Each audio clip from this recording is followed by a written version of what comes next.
Assalamualaikum warahmatullahi wabarakatuh.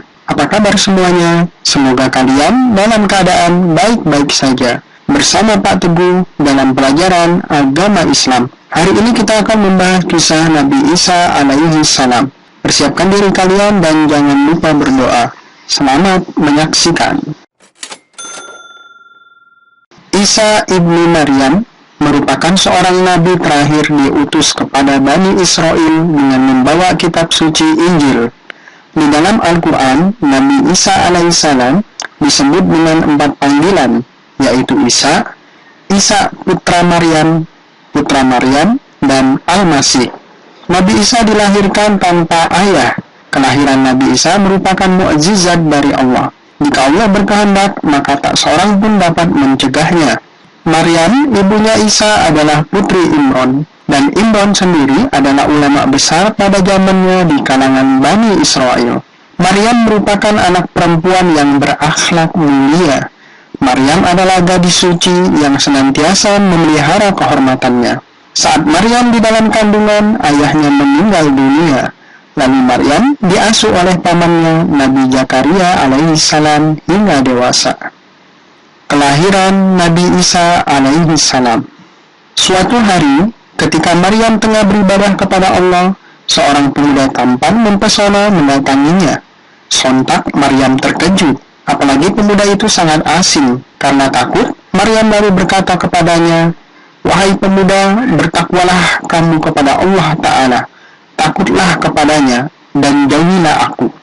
Pemuda itu lalu mengatakan bahwa dirinya adalah seorang malaikat yang diutus Allah untuk memberikan kabar gembira kepadanya bahwa dirinya akan mengandung seorang anak laki-laki. Mendengar kabar itu, Maryam semakin heran karena dirinya tidak memiliki seorang suami dan tidak pernah disentuh oleh seorang pun laki-laki.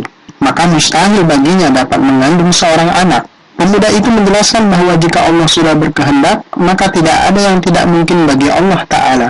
Setelah memberikan kabar tersebut, maka pemuda itu pun pergi meninggalkannya.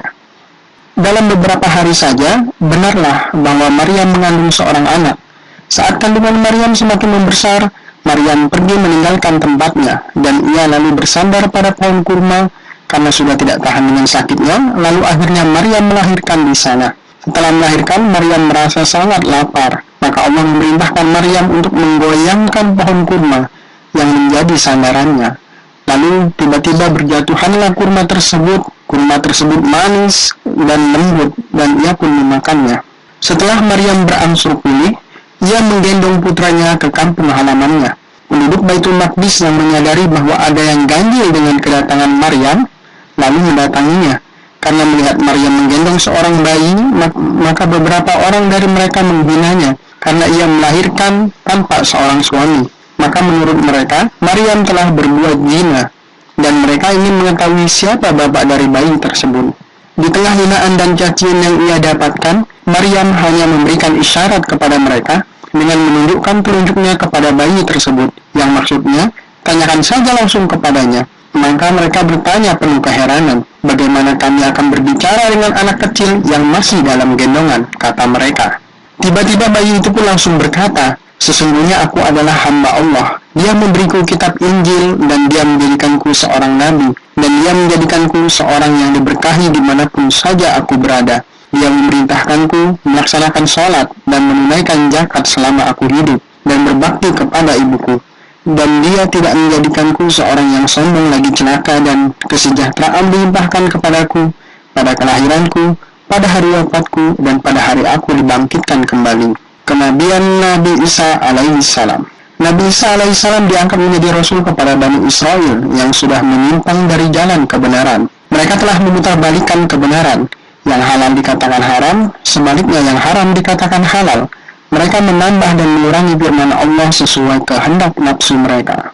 Dalam mengajak Bani Israel ke jalan yang benar, Allah membekali Nabi Isa alaihi salam dengan mukjizat sebagai bukti bahwa Nabi Isa benar-benar seorang utusan Allah Ta'ala.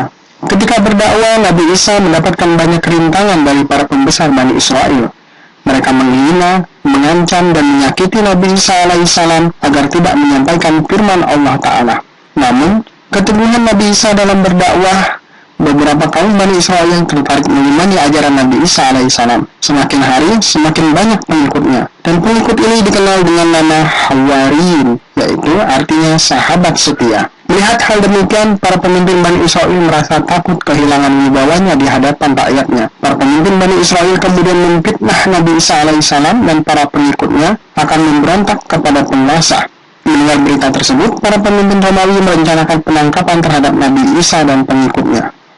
Mengetahui rencana tersebut, Nabi Isa dan pengikutnya menyelamatkan diri di suatu tempat. Namun, satu pengikutnya berkhianat yang bernama Yehuda As-Suryuti. Ketika pasukan Romawi mencari keberadaan Nabi Isa alaihissalam, Yehuda memberitahu tempat persembunyian tersebut. Ketika pasukan Romawi akan menangkap Nabi Isa alaihissalam, Allah merubah wajah Yehuda menyerupai Nabi Isa alaihissalam. Dan Nabi Isa sendiri diselamatkan diangkat ke langit sebagaimana firman Allah Ta'ala dalam surah An-Nisa ayat 157-158. Lalu, akhirnya Yehuda yang diserupai wajah Nabi Isa dibunuh dan disalib. Firman Allah Ta'ala di dalam Quran surat An-Nisa ayat 157-158. Dan karena ucapan mereka, sesungguhnya kami telah membunuh Al-Masih, Isa putra Maryam, Rasulullah. Padahal mereka tidak membunuhnya dan tidak pula menyalibnya.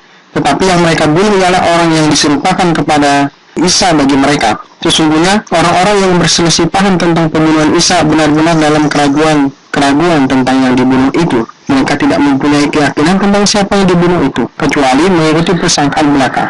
Mereka tidak pula yakin bahwa yang mereka bunuh itu adalah Isa. Tetapi yang sebenarnya Allah telah mengangkat Isa kepadanya dan Allah Maha Perkasa lagi Maha Bijaksana. Setelah kejadian tersebut, para pengikut Nabi Isa meneruskan penyebaran ajaran Nabi Isa alaihissalam dengan sembunyi-sembunyi. Mukjizat Nabi Isa alaihissalam. Mukjizat yang Allah berikan kepada Nabi Isa alaihissalam diantaranya sebagai berikut. 1. Berbicara dengan manusia sewaktu bayi. 2. Membuat burung dari tanah yang kemudian bisa hidup dan terbang. 3. Menyembuhkan orang yang buta sejak lahir. 4. Menyembuhkan penyakit kusta. 5. Menghidupkan orang yang sudah mati. Sebagian besar hidup Nabi Isa alaihissalam digunakan untuk berdakwah dan menolong sesama. Ketika beliau berjumpa dengan orang-orang yang menderita penyakit, Nabi Isa dengan senang hati membantu dan mengobatinya hingga sembuh. Anak-anak yang soleh dan solehah. Demikianlah kisah Nabi Isa alaihissalam. Sebagai seorang muslimin, kita harus meneladani perilaku Nabi Isa alaihissalam, seperti membantu orang-orang yang sedang kesulitan dengan ikhlas dan tanpa pamrih. Terima kasih. Demikian, wassalamualaikum warahmatullahi wabarakatuh.